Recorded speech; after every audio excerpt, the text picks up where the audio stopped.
Welcome to Cafe Service Pro's YouTube channel. Today we will clean the shower screens and diffuser plates on a Nuova Simonelli Aurelia II 3-group espresso machine.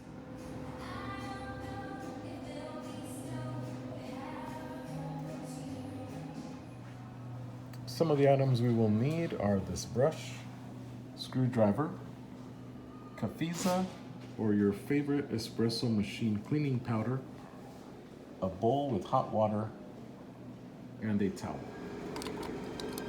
Remove the shower head screw, shower screen, and the diffuser plate.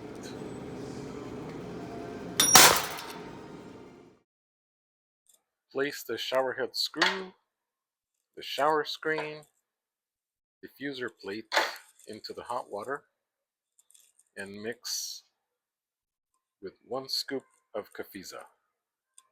Let's sit for 20 minutes. After 20 minutes, the water should be cool.